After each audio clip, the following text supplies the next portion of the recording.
अ, उनके बारे में तो यही कहना चाहूँगा कि जब भी वो बयान देते हैं तो उसमें कोई ना कोई विवाद रहता है। और पूर्व में भी जिस तरह से उन्होंने बयान दिए हैं वो परिपक्वता की निशानी नहीं है। और राजनीतिक परिपक्वता से अगर वो भरपूर होती तो शायद इस तरह का बयान ना देती। और अभी उन्होंने पीछे हाल ही में खुद ही उन्होंने कहा कि मेरे रेस्टोरेंट में 50 रुपए की भी सेल नहीं हुई है। तो जो राजनेता अपने रेस्टोरेंट और अपने व्यापार के बारे में ज़्यादा चिंतित हो, तो मैं समझता हूँ कि उनका बयान किस तरह से लेना चाहिए, उसकी क्या गंभीरता है, वो हमें उनके इस बयान से समझ लेना चाहिए। और जिस तरह से उन्होंने ये कहा कि माननीय मुख्यमंत्री जी विदेश दौरे पर गए हैं, तो मैं ये ज़रूर कहना चाहूँगा कि उन लोगों से जो उनके इस विदेश दौरे को ना जाने क्या रूप दे रहे हैं, मैं ये प्रदेश की जनता के समक्ष भी कहना चाहूँगा और उन लोगों को भी ये बताना चाहूँगा कि जो ये इस तरह का अनाप शनाप आरोप लगा रहे हैं उनके विदेश यात्रा को लेकर, मेरा ये कहना है और ये मैं बताना चाहूँगा कि माननीय मुख्यमंत्री जी जहाँ वो प्रदेश के मुख्यमंत्री हैं, उसके साथ साथ वो एक पिता भी हैं। और आज उनकी बेटी ने एक ऐसी उपलब्धता हासिल करी, ना सिर्फ परिवार का नाम रोशन किया बल्कि हिमाचल प्रदेश को भी उनकी इस उपलब्धि पर जो है मैं समझता हूँ गर्व होना चाहिए। उनकी बेटी आज LLM की उन्होंने परीक्षा पास की है और लंदन स्कूल ऑफ इकोनॉमिक्स, जिसमें कि एडमिशन मिलना बहुत मुश्किल होता है, अंतर्राष्ट्रीय स्तर का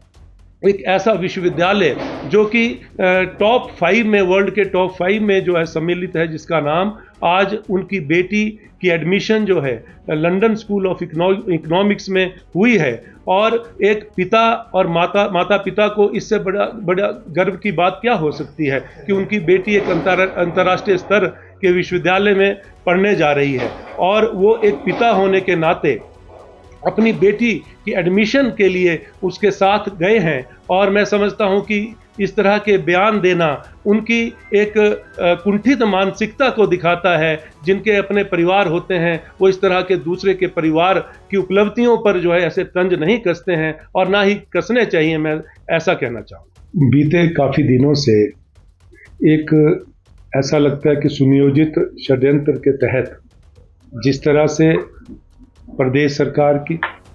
माननीय मुख्यमंत्री सहित जो हमारे नेता हैं उनके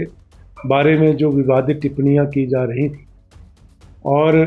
अनाप शनाप बयानबाजी जो सोशल मीडिया में और के माध्यम से झूठे आरोपों को लेकर, जिसके पीछे कोई तथ्य नहीं है और जो कोई प्रमाणित नहीं है, ऐसे कुछ शख्स जो है वो जानबूझकर किसी के इशारे पर, मैं ऐसा कहना चाहूँगा कि वो सरकार की छवि और हमारे वरिष्ठ नेताओं की छवि पर लगातार जो है आघात कर रहे थे, प्रहार कर रहे थे। और मात्र उद्देश्य था कि छवि को खराब करने का एक उद्देश्य, एकमात्र उद्देश्य था। और ठीक है, लोकतंत्र में जो स्वतंत्र विचारों की अभिव्यक्ति जो है उसका अधिकार है, लेकिन उसकी एक मर्यादा होती है। और यदि आपके पास कोई तथ्य हैं तो आप तथ्य सहित, प्रमाण सहित जो है वो जग जाहिर करें, वो स्वीकारना होगा। लेकिन आप ऐसे संवेदनशील मामले और जिनके साथ जो हमारे नेताओं का नाम आप जोड़ रहे हैं, वो एक मैं समझता हूँ कि एक जो ऑब्जेक्शनेबल है, आपत्तिजनक है। और उसी को लेकर जब